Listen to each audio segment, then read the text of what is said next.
70s की women's हैं, 70s to 80s में बॉर्न वुमेन हैं, हमारी लाइफ लगभग सिमिलर है। हर वुमेन, हर लड़की जो वो टाइम की थी उसकी लाइफ बिल्कुल सिमिलर है।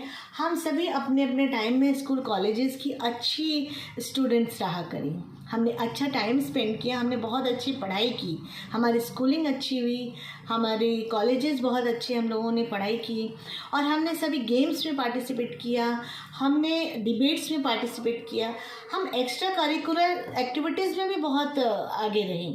हमारी मम्मियों ने हमें सिलाई, कढ़ाई, पेंटिंग, डांसिंग, हर कुछ वो सिखाया। मैं समझती हूँ ज़्यादातर लड़कियों को सिखाया गया था। मैं अपनी फैमिली के बारे में कह सकती हूँ कि मुझे सिखाया गया था, क्योंकि मेरी मम्मी का ये मानना था कि कभी भी किसी भी बच्चे को खाली नहीं बैठने देना चाहिए।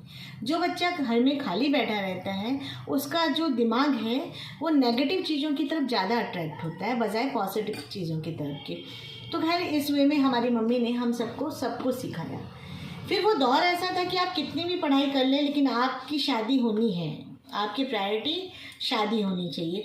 तो हमारी भी शादी हुई। मैंने 94 में मेरी शादी हुई थी, और मैंने आपको बताऊं कि मैंने ग्रेजुएशन कंप्लीट किया मेरे हस्बैंड की मदद से। अगर मेरे हस्बैंड ने मुझे कोऑपरेट ना किया होता तो शायद मैं ग्रेजुएशन कंप्लीट ना कर पाती, बट मैंने ग्रेजुएशन अपना कंप्लीट किया था अपने हस्बैंड की कोऑपरेशन से।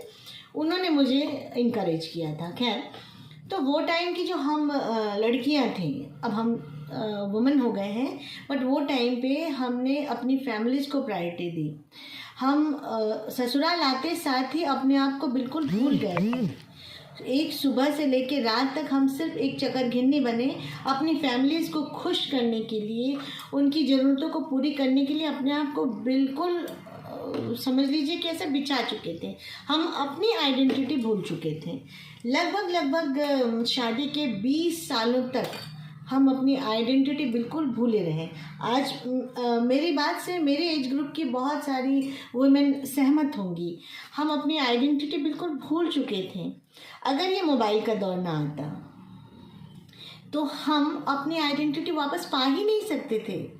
हम उसमें परिधि में घूमते रहते हमारा अपना क्या वजूद है उसको हम याद ही नहीं कर सकते थे। वो टाइम, वो दौर ऐसा था। मैं उसको गलत नहीं मानती हूँ, क्योंकि हमारी जो मम्मी थी, हमारी मम्मी ने उससे भी वर्स्ट टाइम देखा होगा, और हमारी नानी ने उससे भी वर्स्ट टाइम देखा होगा। अकॉर्डिंग टू अ वुमन, मैं ये नहीं कह रही कि लाइफ वर्स्ट होगी, बट एक वुमेन होने की हैसियत से, एक वुमेन की जो प्रायोरिटीज़ होती हैं, जो उसकी अपनी आइडेंटिटी होती है, उस हैसियत से मैं कह रही हूँ कि उन्होंने वर्स्ट टाइम देखा होगा, जहाँ उनकी इच्छा को कभी नहीं पूछा जाता होगा। तो उनसे बेटर हमारी लाइफ थी कि कम से कम हमारी फैमिलीज़ में हमारी इच्छाओं को उस वक्त पापा लोगों ने समझा होगा। कम ही समझा होगा, ज़्यादा नहीं समझा होगा, बट समझा होगा। लेकिन अभी का जो दौर है, अभी आप बच्चे से बिना उसकी इच्छा पूछे, बिना उसकी सहमति के आप कोई डिसीज़न नहीं ले सकते। अब नेक्स्ट जो लेवल है, नेक्स्ट लेवल में बच्चे से मतलब कि आप पूछने की हिम्मत भी नहीं कर सकते। बच्चा अपना खुद का डिसीज़न ले रहा है, और ये सारे घातक परिणाम हम सभी के सामने हैं।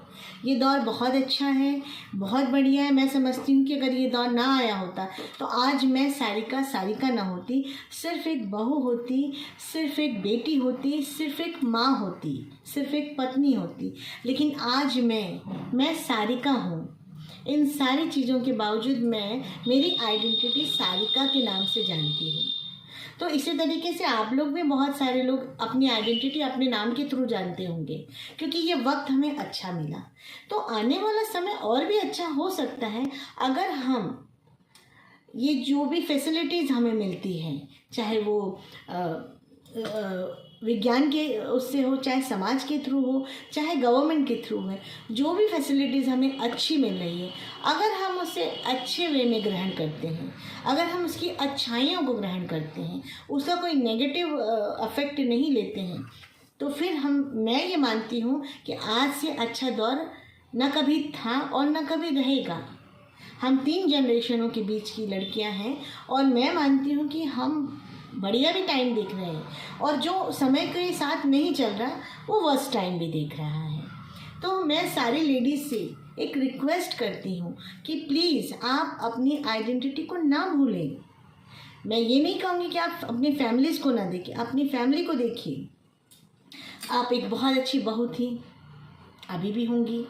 आप इसके पहले बहुत अच्छी बेटी थी जो अपने माँ बाप की हर इच्छा, हर बात को मानती थी, हर बात को पूरा करती थी। उनकी इच्छा अनुसार आपने अपनी ज़िंदगी शुरू की। फिर आप एक अच्छी आदर्श बहू बनी, एक बहुत अच्छी पत्नी बनी, अर्धांगिनी बनी। फिर आप एक अच्छी, बहुत अच्छी मम्मी बनी। आपने अपने ये सारे फ़र्ज़ पूरे किए, है ना। आपने अपने सारे फ़र्ज़ पूरे किए। अगर आपकी बेटियां थी, आपने उनकी शादी कर दी या उनकी जॉब लग गई। आपके जो बेटे थे, आपने उनको बड़ा किया। आप अब वो जॉब कर रहे हो, बिज़नेस कर रहे हो, जो कुछ भी कर रहे हो, उनकी भी शादियां हो रही हैं, होती रहेंगी, नेक्स्ट बाय नेक्स्ट होती रहेंगी। जिनकी नहीं भी उनकी होगी, जिनकी हो गई वो अपनी फैमिली में। सब अपने अपने में बिज़ी हैं। आप ध्यान दीजिए, आपके आसपास आपकी पहले वाली जनरेशन बूढ़ी हो गई, आपके बाद वाली जनरेशन न्यू कमर है जो अपनी लाइफ में किसी को भी बर्दाश्त नहीं करती है, बीच में रह गई आप। आपका काम सिर्फ अब ये नहीं है कि आप सिर्फ अपने बूढ़े बुजुर्गों की सेवा करती रहें, आप करो, बट खुद की भी अपनी हेल्थ, अपनी आइडेंटिटी, अपनी इच्छाओं का ध्यान रखते हुए। नई जनरेशन, आपके जो बच्चे हैं, आपने उनकी परवरिश बहुत अच्छे से कर दी। आपने हाथ में उनको खाना नाश्ता पकड़ाया, कपड़े पकड़ाए, सब कुछ किया आपने। अपने हस्बैंड का भी किया, अपने बच्चों का भी किया। अब थोड़ा समय अपने लिए निकालिए। आप अपने बच्चों के लिए जो करें कर चुकी, लेकिन अब उनको अपनी चीज़ें खुद से करने दीजिए। आप बीच से हटिए, आप थोड़ा समय अपने आप को दीजिए। जो आपकी ड्यूटीज़ हैं, आप वो ड्यूटीज़ कीजिए, बट फॉर ग्रांटेड मत बनिए आप कि पति आ रहे हैं तुम ही करके दोगी, बेटा आ रहा है तुम ही करके दोगी, बहू को कोई मतलब नहीं हो, बेटी ससुराल चली गई, वो बस वहाँ से मेरी फैमिली कर सकती है, वो चाहकर भी आपके लिए कुछ नहीं कर सकती है। जो आपके सिर पर बूढ़े बुजुर्ग हैं वो ये देख रहे हैं कि ये तो है ही करने वाली, मेरे पास मेरी बहू है करने वाली, तो वो जो थोड़ा बहुत जो कर भी सकते थे ना, वो हाथ पांव ढील कर बैठ जाते हैं कि मेरे से नहीं होगा। तो बूढ़े बुजुर्गों को ना गोदी का बच्चा मत बनाइए, उनको भी सेल्फ डिपेंड बनने दीजिए। थोड़ा बहुत वो अपने लिए भी करें, आप उनकी हेल्प कीजिए, उनकी सेवा कीजिए। मैं मना नहीं कर रही, मैं भी अपनी सास की करती हूँ, बट थोड़ा बहुत उनको भी हाथ पैर चलाने दीजिए। आप अगर किसी का हाथ पैर बिल्कुल रोक देंगी, सब कुछ हाथ पर करने लगेंगी, तो वो जो हैं उनके अपने बॉडी ऑर्गन्स ना काम करने बंद कर देंगे। फिर ये ज़्यादा समस्या उनको ही होगी, आपसे ज़्यादा वो तकलीफ़ उनको ही ज़्यादा होगी। तो इसलिए प्लीज़ आप सब कुछ करें, लेकिन अपने लिए भी करें।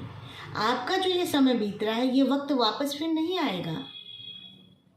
आपका ये जो समय है, आपकी ये जो उम्र है, नेक्स्ट आप हो जाएंगे अपने बूढ़े बुजुर्गों के सामने। वो जब उनका जब जो कुछ होना होगा होगा, बट उसके पहले आपकी फ़िज़िकल हेल्थ ख़राब हो जाएगी, आपकी मेंटल हेल्थ ख़राब ऑलरेडी हो रही है। क्योंकि आप देख रही हैं कि मेरे से ऊपर वाले चुपचाप पड़े हुए हैं, वो सब कुछ के लिए मेरे ऊपर डिपेंड है। मेरे से बाद वाले जो नई जनरेशन है, उनको मेरी कोई ज़रूरत नहीं है, सिर्फ मैं उनके लिए काम की चीज़ हूँ। ठीक है, वो आपको बहुत प्यार करते हैं, मैं ये नहीं कह रही कि किसी का बच्चा किसी को प्यार नहीं करता है, किसी की बेटा बहू किसी को प्यार नहीं करती, या किसी की बेटी दामाद उसको प्यार नहीं करते। सभी एक दूसरे को प्यार करते हैं, बट सबकी अपनी अपनी लाइफ है बिसाइड यू। आप एक नेक्स्ट कॉर्नर हैं, और नेक्स्ट कॉर्नर तभी याद आता है जब वहाँ पे कोई चीज़ रखनी होती है या वहाँ से कोई चीज़ उठानी होती है। आपको बात समझ में आई? आप नेक्स्ट हैं, उनकी प्रायोरिटीज़ उनकी अपनी हैं। आपके जो बूढ़े बुजुर्ग हैं, उनकी प्रायोरिटीज़ आपसे जुड़ी हुई हो गई हैं। वो आपके बिना एक कदम नहीं हिला पा रहे हैं, अभी नहीं, वो कर सकते हैं, उनको थोड़ा बहुत करने दीजिए, उनको आदत डालिए। क्योंकि जब उनका शरीर बिल्कुल लाचार होने लगेगा ना, तो उनको जो कष्ट होगा, जो दर्द, जो पेन होगा, उसको आप कैसे दूर करेंगे? आप कर ही नहीं सकती, क्योंकि उन्होंने बॉडी खुद ख़राब कर ली है। मेरी बातें हो सकता है कि आप लोगों को बुरी लगे, क्योंकि मेरी आदत है कि मैं गोल गोल नहीं बोल सकती, मीठा नहीं बोल सकती, मैं बिल्कुल साफ बोलती हूँ। जो फैक्ट है वो फैक्ट है। हम सभी को अपने अपने बुज़ुर्गों की सेवा करनी चाहिए, अपने बच्चों का ख्याल रखना चाहिए, अपने पति के सहयोगी नहीं बननी चाहिए, अपने माँ बाप का भी ख्याल रखना चाहिए। बट देन ऑल्सो हम भी तो कुछ हैं, हमारी अपनी ज़िंदगी भी कुछ है, हमारी मेंटल हेल्थ, हमारी फिज़िकल हेल्थ भी बहुत कुछ है। प्लीज़ इस पर ज़रूर सोचिएगा आप सभी। और मैंने कुछ अनर्गल बोल दिया हो तो मुझे सॉरी बोलिए, मैं आपको सॉरी बोलती हूँ।